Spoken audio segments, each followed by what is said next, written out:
যে কোরআন হাদিস যারা শেখে শয়তান তাদের পিছনে বেশি সময় ব্যয় করে, তাদের পিছনে কি করে, বেশি সময় ব্যয় করে এবং তাদেরকে পথভ্রষ্ট করার জন্য তাদের সর্বোচ্চ চেষ্টা করে। কারণ আমরা যে আমল করতে পারি না, এই আমল না করার পিছনে প্রধান বাধা হলো ধর্মীয় জ্ঞান। আমি যদি নাই জানি তাহলে আমি কি আমল করব?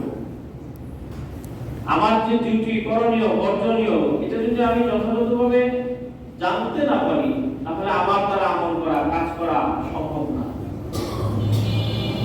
এই জন্য শয়তানের প্রধান কাজ হলো আমাকে জানার ক্ষেত্রে বাধা দেবে। কি বলেন? জানার ক্ষেত্রে খুব বাধা দেবে, শয়তানের সর্বোচ্চ শক্তি দিয়ে সে বাধা দেবে। এমনকি যারা জানে তাদের বিপক্ষে শক্তি হয়ে সে কাজ করে। শয়তান শুধু একা এই কাজ করে তা না, সে সময় সময় মানুষকেও এই কাজে সংযুক্ত করে এবং মানুষ তার ফাঁদে পড়ে এই কাজে যুক্ত হয়। এজন্য পৃথিবীতে যত নবী রাসূলগণ এসেছেন আল্লাহর বাণী প্রচার করতে, তখন শয়তানের সাথে সাথে ওই যুগের মানুষগুলো এই নবী রাসূলদের আসমানী জ্ঞানের বিপক্ষে অবস্থান নিয়েছে। প্রত্যেক যুগে মুসা আলাইহিস সালাম আসমানের জ্ঞান পৃথিবীতে ছড়ানোর চিন্তা করেছেন। 950 বছর এই জ্ঞানের আলো দেওয়ার চেষ্টা করেছেন। এত লম্বা সময় নূহ আলাইহিস সালাম 950 বছর দেওয়ার চেষ্টা করেছেন, মুসা আলাইহিস সালাম দেওয়ার চেষ্টা করেছেন। নূহ আলাইহিস সালামের 950 বছর, 1-200 বছর না, 950 বছর, 1000 বছর দাওয়াত দিয়ে মাত্র 9 জনকে আসমানি জ্ঞান, কোরআনের জ্ঞান, আসমানের জ্ঞানের সামনে আনতে পেরেছে। একটা দুইটা দিন চেষ্টা করেন, তার মানে বাধা দিচ্ছে কে? সমাজ, রাষ্ট্র, পৃথিবীব্যাপী বাধা, এমনকি তার ঘরের সন্তানও বাধা দিয়েছে। ঘরের সন্তানও বাধা দিয়েছে যেন সে কোরআন বা আসমানের জ্ঞানের কোন প্রচার প্রসার করতে না পারে, কোরআনের কথা যেন বলতে না পারে, মানুষের কাছে যেন পৌঁছাইতে না পারে। এটা সমস্ত নবীদেরকে বাধা দিয়েছে। আর আমাদের নবীর ঘটনা তো শ্রেষ্ঠ। তিনি কোরআনের কথা বলতে গিয়ে ঘর ছাড়া হতে হয়েছে, বাড়ি ছাড়া হতে হয়েছে, বাস্তু হারা, পিতা হারা, সম্পদ হারা, পরিবার হারা, এমনকি দেশান্তর হতে হয়েছে, মক্কা ছেড়ে মদিনায় যেতে হয়েছে।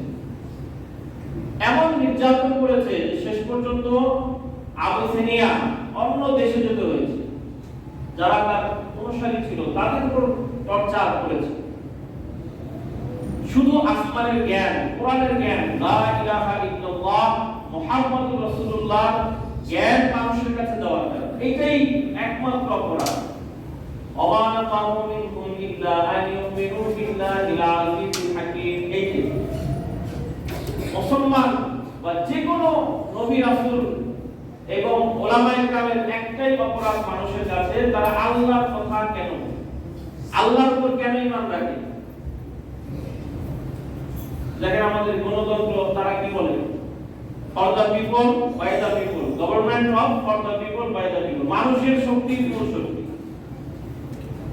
আর ওলামায়ে কেরাম বা কোরআন হাদিস বলেন না, আল্লাহর হুকুমের শক্তিটাই হলো মূল শক্তি। এখন আমরা যদি কোরআনের কথা বলি তখন বলেন এরা মৌলবাদী। কি বলেন? মৌলবাদী। মৌলবাদী মানে কি? আমরা একটা মূল গ্রন্থ মেনে চলি, আর ওনারা অষ্টম সংশোধনীয়, সপ্তম সংশোধনীয়, নবম সংশোধনীয় মানে বারবার পরিবর্তন করতে হয় সেটা মানে, আর আমরা এটা মানি, এই জন্য আমরা মৌলবাদী ওনাদের ভাষায়। অথচ মৌলবাদী এটা ইসলামের কোনো শব্দ না, এটা খ্রিস্টানদের শব্দ। কাদের শব্দ?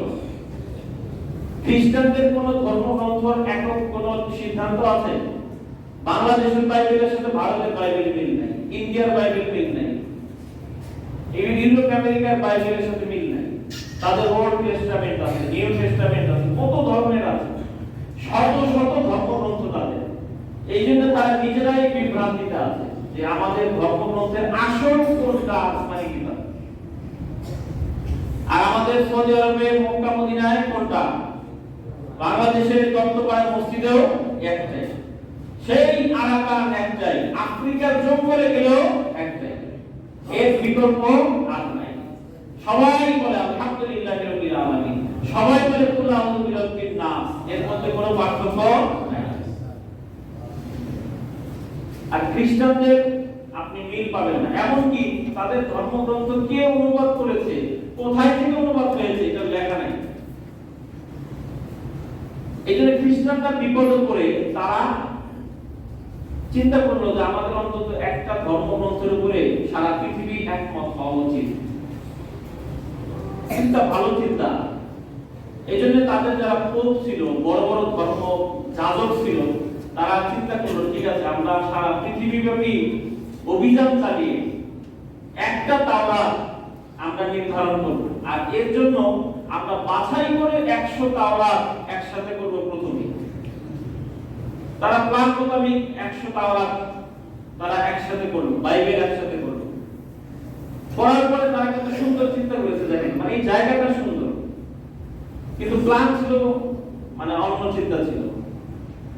100টা বাইবেল একসাথে করে তারা বললো যে আমরা 100টা বাইবেল আমাদের গির্জায় রাখবো, রেখে সবাই আমাদের গডের কাছে প্রার্থনা করবো, আল্লাহ আমরা তো জানি না কোনটা সঠিক, এর মধ্যে যেটা সঠিক এইটা রাইখা বাকি 99টা আপনি নিয়ে নেন ফেরেশতা,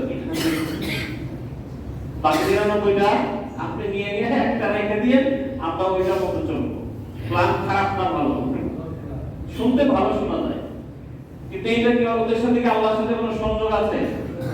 এটা মানুষকে বোঝানোর জন্য, তাদের ধর্মের ব্যক্তিত্ব বোঝানোর জন্য যে হেড অফ ডিপার্টমেন্ট, সুপারিনটেন্ডেন্ট, সেই কাজটা করেছে। আর ওর প্ল্যান হলো যে রাত্রে গির্জা খুলে 90টা সরায় একটা রেখে দিব, সকালে বলবো যে এই একটাই আল্লাহর কাছে দেবো। এবং প্ল্যান মোতাবেক তাই করেছে। রাতের আধারে যে প্রধান ছিল সে তারা খুলে গির্জা খুলে 99টা সরায় একটা রেখে দিয়েছে, সকালবেলা এসে বলছে দেখেন আমাদের রব গড তিনি এটাকেই কবুল করেছেন, তবে এখন থেকে সারা পৃথিবীতে এই একটা ধর্মগ্রন্থই চলবে। এবার আসেন এই ধর্মগ্রন্থ যখন খোলা হলো কি লেখা আছে তাহলে দেখি। 100টা থেকে বাছাই করে একটা লেখা হয়েছে। খোলার পরে দেখা গেল যে মৌলিক যে খ্রিস্টানদের চিন্তা যে ঈসা আলাইহিস সালামকে হত্যা করা হয়েছে, তিনি আল্লাহর পুত্র, এই যে একটা বড় বড় চিন্তা চেতনা বিশ্বাস, এগুলো এখানে নাই। এই গ্রন্থটাতে একজন লিখেছে, তার বিশ্বাস ওই ধর্মের ওই লোকদের বিশ্বাসে এগুলো নাই। এই জন্য বড় একটা ঝামেলা হয়েছে। কি ঝামেলা? যে যারা মনে করেন ঈসা আলাইহিস সালামকে হত্যা করা হয়েছে তাদের বিশ্বাসে আঘাত হলো। যারা মনে করেন ঈসা আলাইহিস সালাম আল্লাহর পুত্র, ইবনুল্লাহ, এবং মারিয়াম আল্লাহর অংশ, এই বিশ্বাসগুলো এখানে মৌলিক ভাবে নেই। মোটামুটি 5টা বিশ্বাস যেটা খ্রিস্টান ধর্মের অস্তিত্বের মূল, এগুলো সেখানে নাই। গত পরশুদিন কালীগঞ্জে গিয়েছিলাম খ্রিস্টান গির্জা দেখতে, তাদের ধর্মের কাজ কাম মানে কিভাবে চলে। আলহামদুলিল্লাহ আমরা ওখানে একটা মাদ্রাসা করতে পেরেছি, আলহামদুলিল্লাহ। পাড়ায় পাড়ায় খ্রিস্টান, কালীগঞ্জ আপনারা দেখেছেন মনে হয় এবং জানেন সেখানকার কথা। মাদ্রাসা করা ছাড়া উপায় নাই। আপনি কোথায় কতটুকু দিন বুঝাইতে যাবেন? নিজের চাকরি বাকরি আছে না নাই, ব্যস্ততা আছে, এগুলো বাদ দিয়ে আপনি কি খ্রিস্টান জীবনে কখনো কোনো খ্রিস্টানকে ইসলামের দাওয়াত দিয়েছেন? অথচ এটা প্রত্যেকটা মুসলমানের দায়িত্ব একটা অমুসলিমকে ইসলামের সৌন্দর্যের কথা বলা। নবীজি চলে গেছেন, নবীজি এই দায়িত্ব পালন করেছেন, এরপর সাহাবায়ে কেরাম করেছেন, এরপরে অন্য পৃথিবীর মানুষ করেছেন, ওলামায়ে কেরাম করছেন, এবং এটা প্রত্যেক মুসলমানের দায়িত্ব যে তার দ্বীন ইসলাম সম্পর্কে নিজে জানায় এবং অপরকে জানায়, অন্য অমুসলিমকে জানায়। তারা বিশাল বিশাল প্রতিষ্ঠান করেছেন, সেন্ট মার্টিন নামে বিশ্ববিদ্যালয় করেছেন, এবং এলাকা গরিবের অভাবের সুযোগ নিয়ে এমনকি অন্য ধর্মে যারা ছিল, বৌদ্ধ বা অন্যান্য ধর্ম, তাদেরকে তাদের ধর্মের তারা অনুসারী বানিয়ে দিয়েছে। এমনকি তাদের যে বিশাল মার্কাজ দেখলাম ওখানে কালীগঞ্জে, এখান থেকে তাবলীগের মতো বেডিং নিয়ে তারা যারা মুসলমান থেকে খ্রিস্টান হয় তাদেরকে ইউরোপ আমেরিকা পাঠানো হয়, যেটা তথ্য আমরা পেলাম মানুষ থেকে। তাবলীগের মতো জামাত করে পাঠায়, ইউরোপ আমেরিকা গিয়ে অনেক বড় বড় নিয়ামত তারা ভোগ করে, দেখে, পায়, এরপরে এসে তারা ওই মিশনে আবার তারা তাবলীগের মতো কাজ। এইগুলো পরিস্থিতি। এজন্য এই পাঁচটা মূলনীতির মধ্যে, খ্রিস্টানদের এই পাঁচটা মূলনীতির মধ্যে এটা নাই। তখন খ্রিস্টানদের মধ্যে একটা অরাজকতা সৃষ্টি হলো পোপদের মধ্যে, যে আমি যে বিশ্বাস করি ধর্মগ্রন্থে নাই, অতএব আল্লাহ যে একটা সিদ্ধান্ত দিয়েছে এটা মানি না।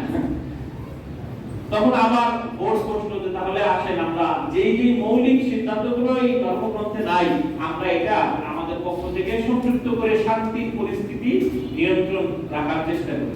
তখন এর ভিতরে পাঁচটা মূলনীতি তারা তৈরি করছে, যে খ্রিস্টানদের মূলনীতি ঈসা আলাইহিস সালাম হত্যা হয়েছে, অর্থাৎ সমস্ত তার উম্মতের পাপের প্রায়শ্চিত্ত দুনিয়াতেই ঈসা আলাইহিস সালাম একা ভোগ করে গেছেন, তার উম্মতের আর কারো শাস্তি হবে না আখিরাতে, এই বিশ্বাস তাদের প্রতিষ্ঠিত করতে হবে।